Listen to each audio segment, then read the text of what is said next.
PowHER TV, lifestyle and leadership integrated, building a stronger nation, one woman at a time.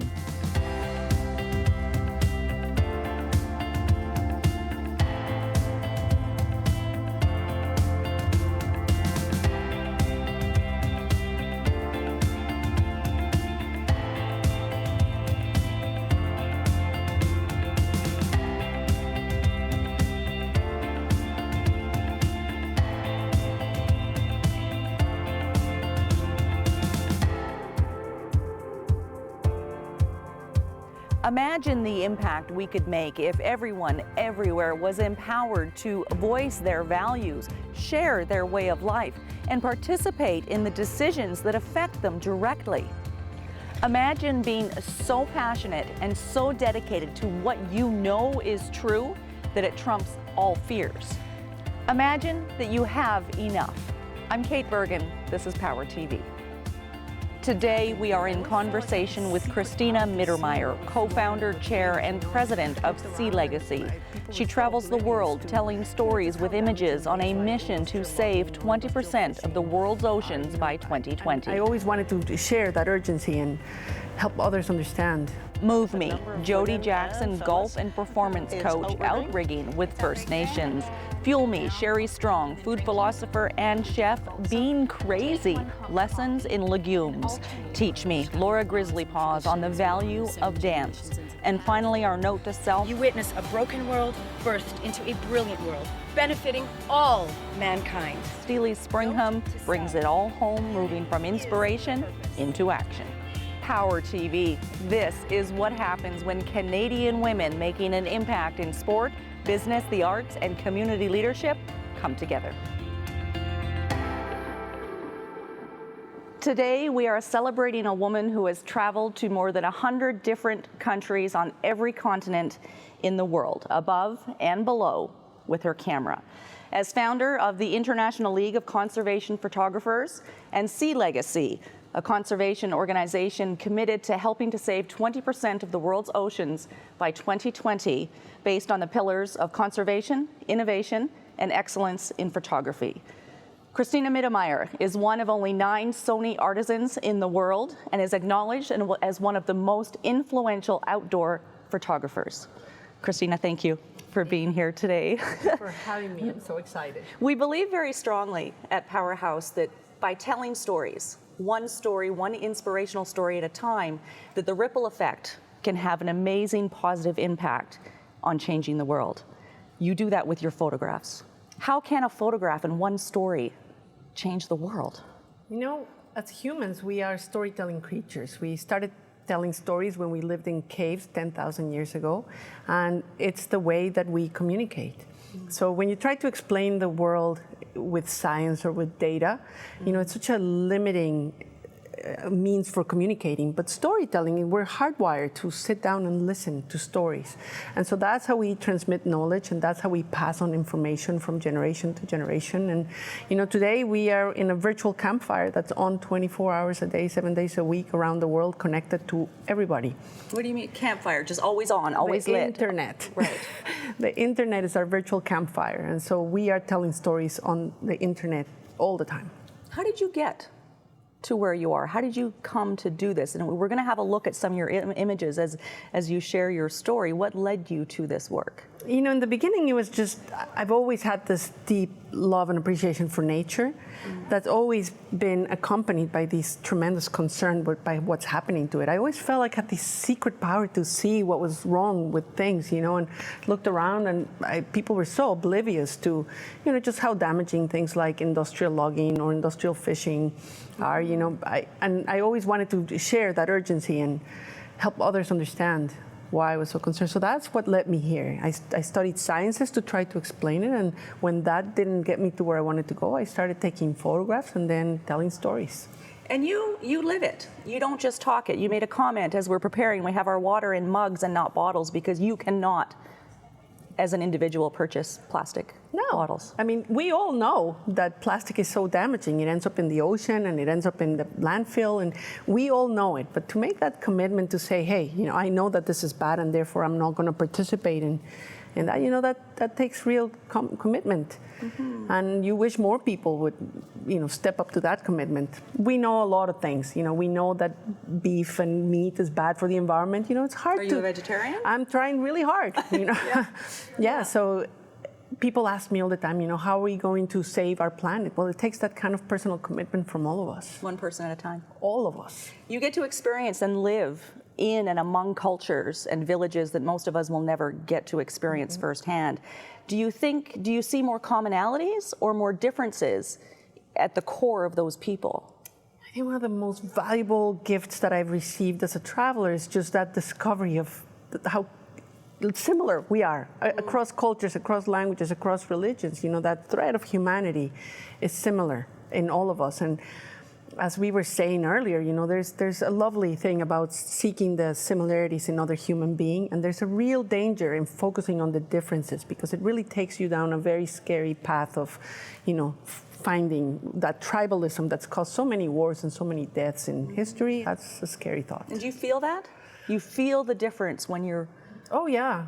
Well, I feel it when I'm traveling. I'm always so excited, to kind of go and find those common threads with other people that speak a different language, that live and eat and breathe and, have all these different attitudes towards life. And finding that common humanity is just a wonderful thing. So for many years, I would travel with my children and finding other mothers in other cultures. Nothing needs to be said. I mean, we have this unspoken agreement of what motherhood is about, or sisterhood, or what it's like to work or be injured or be sick. I mean, there's all these things that you can find in common with others.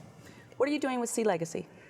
Sea Legacy is super exciting. I figured, I may have another 10, 15 years of ability to go make pictures. It's a very physical activity, so we want to dedicate that time to trying to bring this conversation about what's happening to our oceans and how important it is that we step up to protect them. Working with smaller groups up along the coastlines. Yeah, you actually have where to you do can it make an impact directly. Absolutely, you have to do it top down and bottom up. So you have to try to reach to influential people that are decision makers. But at the same time, the grassroots organizations, they're the ones that are holding the front line. They're the ones that are eyeballs on what's happening. And you want to be working with coastal communities if you want to save the ocean. Yeah. Cristina Mittermeier spoke at TEDx Women in January of 2014 on the topic of enoughness. We'll be back with that after this.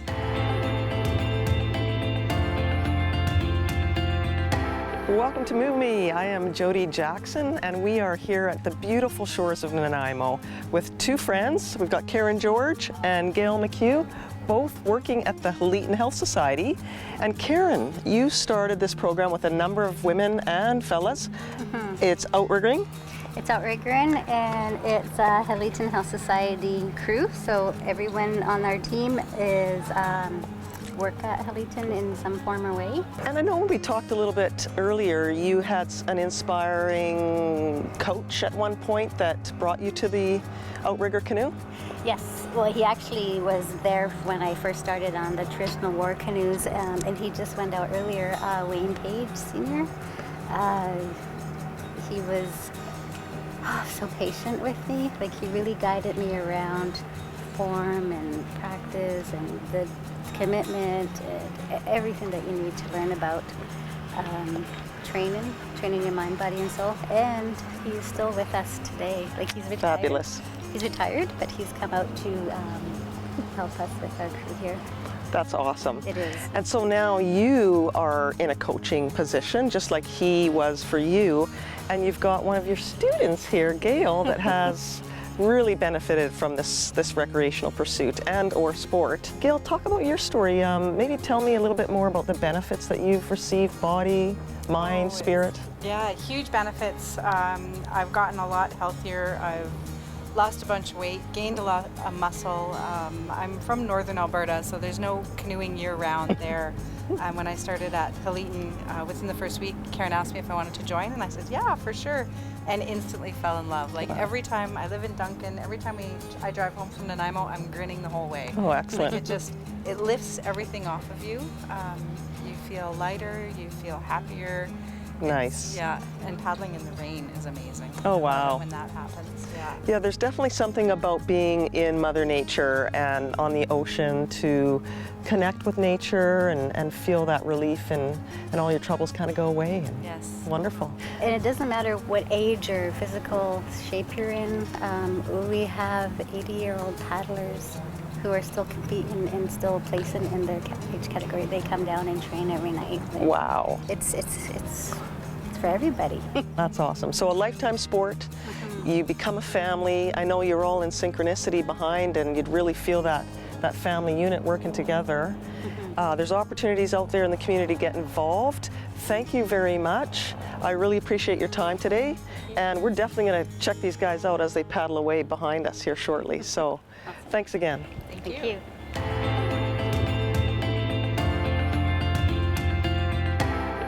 In our consumption-crazy society, it's easy to get caught up in the cycle of always wanting more, of never having enough, of blurring the lines between want versus needs, and filling an empty hole with the perceived need for more stuff. Cristina spoke at TEDx Women in 2014 on the topic of enoughness. And it wasn't the talk that you were planning to give initially. What moved you to talk about enoughness? You know, preparing for a TED Talk is a lot of work, and so they let me know about a year in advance that I was going to be doing this talk, and they assigned me a speaking coach. And so I worked with this amazing woman for a whole year, and she kept probing, you know, tell me an idea, something that's going to change the world. And I came up with all these things, you know, and she was like, no, that's lame. So within a week of the talk, you know, I all of a sudden had this revelation, because I was working in Hawaii with traditional Hawaiian communities, and they're very marginalized. You know, they've been occupied by the Americans for over 100 years, and there's all the, you know, the full spectrum of problems with domestic violence and drug addiction and alcohol, but these are really happy people. And some of them live in real, you know, what we would call poverty situation. So I sat with this guy, and he's a traditional tattoo artist, and he said to me, you know, I grew up in the most beautiful beaches in the world, hanging out with my friends, speaking my own language, living my own traditions. I always thought that I had everything. And then somebody came and looked at my house and said, oh my God, you're so poor. Put a label. Yeah. A label on it. Exactly. He said, it never occurred to me that I was poor. I always thought I had enough. And that I went, oh my God, you know, that's enoughness, that internal metric that tells you are happy with just enough. But we live in a society that's constantly indoctrinating us, marketing to us that you'll only be happy if you buy that new pair of shoes or that new car or that bigger house. It'll validate you somehow. Somehow, you know, and so we have this hunger for that next thing, and then you acquire it and you're momentarily happy, and then you're back to searching for. So there's got to be more. You know, how do we fix that? How do we step away from that and not live in that cycle? Yeah, so you have to look at yourself and think, okay, what makes me happy? And it's only about 10% of your material belongings. The other 90% is what really matters, and that's your girlfriends, your family, your spirituality, your connection to nature or to volunteering. I mean, whatever makes you passionate, I mean, those are the things that matter. And so if you practice focusing on those things, you'll find enoughness. And interestingly, enoughness is the solution to a more sustainable planet, you know. So? Focusing less on the material and giving our poor planet a respite. Did you always know that this is the kind of work that you wanted to do? Did you know this was what would give you enough? That's an interesting question, because I never knew. I mean, I never set out to do this, but this has been the path. And somehow, when you do something with passion and conviction and credibility And purpose. Yeah, and generosity, somehow it gives you a way of living, right? And a way of making a living. So yeah. A lot of the villages that you visit, the women are not empowered. They're not allowed to do many things that we take advantage, and yet still don't feel like we have enough here in our society. What do you see the role of women and girls in the cultures you visit? I visited so many villages, and the one thing you realize immediately is that it doesn't matter where you go, it is women that are carrying the heaviest load. They're the ones that tend to the fields, and they take care of the children, and they fetch the water, and they do the cleaning, all of these things. And yet, you know, we live in a very paternalistic society globally, where a lot of women are disenfranchised. They're not allowed to open a bank account or to, you know, own a business or vote, or because they're women. So I started thinking, you know, how can we solve issues of global importance like climate change when half of the population is not empowered to participate in the solutions? So empowering women is vital to a sustainable planet. Do you think your photographs and your imagery help open that door You know, I sure hope so, because I like focusing on stories and making my stories really human, talking to the people that I photograph. And for me, it's a three-way conversation. It's a dialogue that's happening with the people I photograph on one hand and with the people that are looking at my pictures on the other. And so I'm just a translator having this conversation happen. And I hope that my images make a difference. And I think when I look at your images, I look for a sense of commonality, that similarness that we talked about earlier. And if we can relate on a human level to what we see in images, then there's more compassion that happens. Absolutely. Yes. So in my photographs, I focus a lot on humor and tenderness and just these human moments. You know, that's what makes us a global family. That's what I'm looking for in my pictures. We'll be back with more with Cristina Mittermeier after this.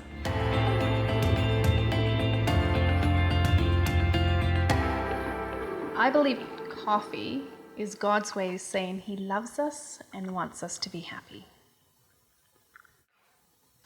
I also say that about chocolate and sex, but we're going to keep this one family rated, general admission today. So coffee is one of those drinks that is highly addictive and it's acid forming to the body. So as much as we love it, and it's got some nutritional benefits when it is organic and it's not overly roasted, that hasn't created those AGEs, the advanced glycated end products, that age us.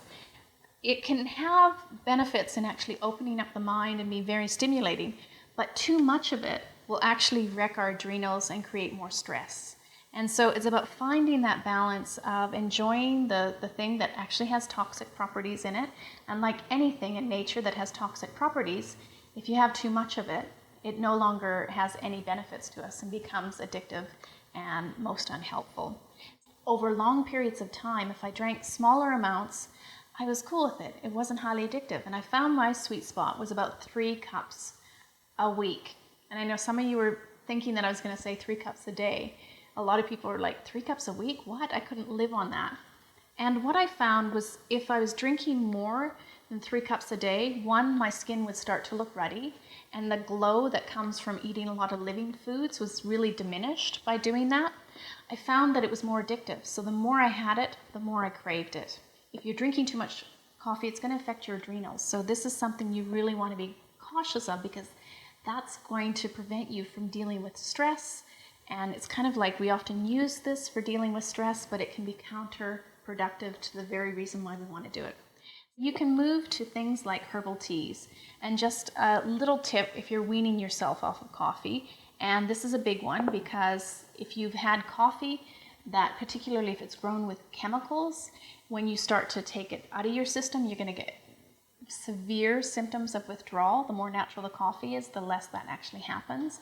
I had one student who was drinking 6 pots of coffee a day at one point, and that is just crazy on the body. So telling someone who's drinking 6 pots of coffee to have 3 cups a week is like telling a drug addict to just go cold turkey. Possible for some, but when it comes to food and rituals that we're really attached to around what we're eating and drinking, it can be really difficult. So take 1 cup of coffee and alternate it with a herbal tea or a glass of water. Really important thing too is if you're having coffee in your system, start the morning off with lemon water, because that's going to massage your liver and help it eliminate the toxins.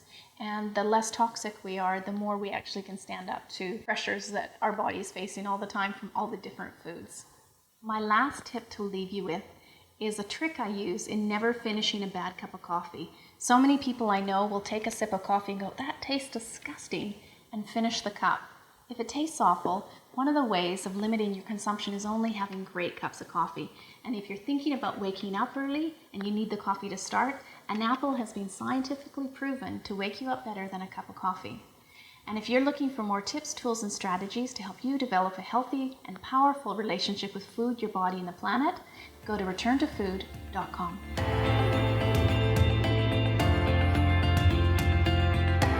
Dance is a way of therapy, of healing, and it gives hope for our generations, our ancestrals, our elders, the younger generation, and women alike.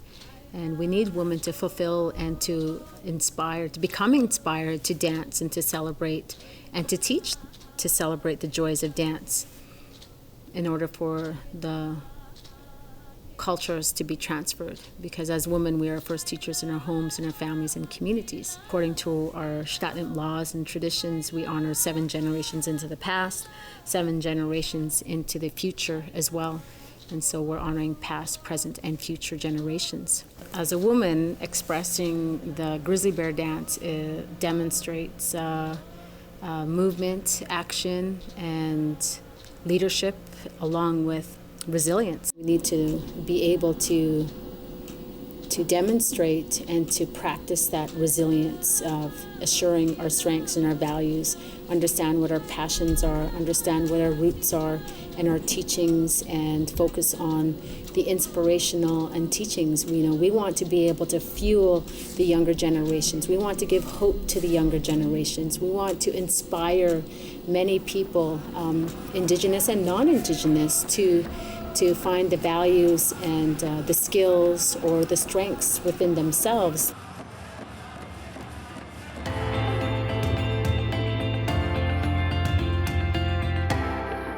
Cristina Mittermeier is on a mission to demonstrate the relationship between human cultures, especially Indigenous cultures, and biodiversity. She does that through incredibly beautiful imagery that, when you look at it from the outside, one of the first reactions is, holy, look at the danger in that situation. Do you ever get scared? I think it's such a human thing to be scared. Of course I get scared. And when I'm scared, I know that I'm in the right place. Out of the comfort zone. Out of the comfort zone. But how do you conquer that? That's the real important question for me. And I have this thing I call the peanut gallery, all the little voices in my head, and these are voices that have been indoctrinated into our brains since we were little girls. What are they saying? What are they telling you? They tell me the same thing they tell you, be a nice girl, be submissive, don't act like this, don't be aggressive, don't be ambitious. And so when you're in a situation like that, I have to consciously make an effort to silence my peanut gallery. And this goes for speaking in public or diving with sharks, I have to, or hanging out with grizzly bears, or traveling alone, or all of these things that make us scared, and entering a culture that you might not understand, or you might how not be it works. welcome in. You have to silence your peanut gallery, and you just have to be willing to take reasonable risks. I don't see myself as a thrill seeker or a risk taker, but what do you replace that dialogue with? What new story do you write for yourself? That's a great question. It's a story of empowerment. It's a story that says if I'm not willing to take this next step, I might as well just go and sit down in my couch the rest of my life. And, I have this inner dialogue of empowerment. Of course I can. Of course I'm smart. I know what I'm doing. I'm very capable. I'm strong. And you're very clear on your purpose, on what you're trying to achieve. And that really matters, because I am there to tell a story that has so much bigger meaning than my own fears, and that's a responsibility that I take seriously. So yes, I want to tell the story.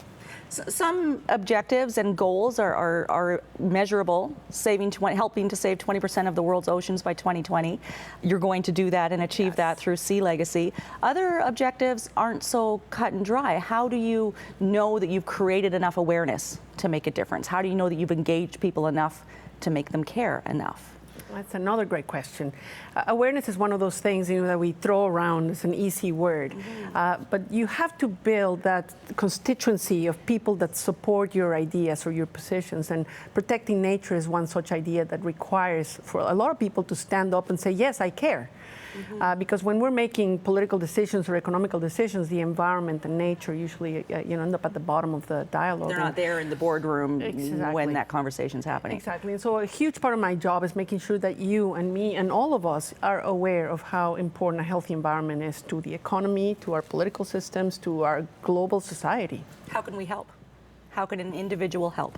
The best answer I can give you is you have to care enough to educate yourself about your own footprint. What are the things that you're eating, the things that you're buying, the people you're voting for? All of these things matter. And a way to think about it is, in Indigenous communities, people often think about 7 generations ahead. We think of maybe one. Or the next election, or the next paycheck. We have to start thinking longer term. Thank you for being in our world with us today. We're going to ask you to select a power bite that we call it now, and I'm going to hold the turtle up and ask you to read it out loud. Okay. And this is just the thought that we're going to end our time together here on. Go dangerous and go to the bottom of the pile. Okay. Powerful women know that it is experiences and traditions that nourishes far more than food, and they truly feed our soul. With enoughness. Yeah. Yeah. Thank you.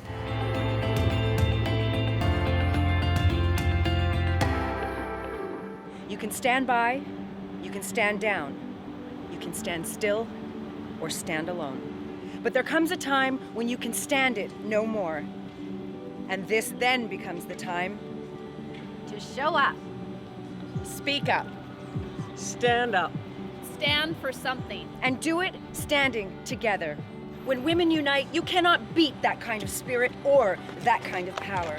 When women unite with collective intention, it ignites powerful results. You witness a broken world birthed into a brilliant world, benefiting all mankind. Note to self, unity is the purpose.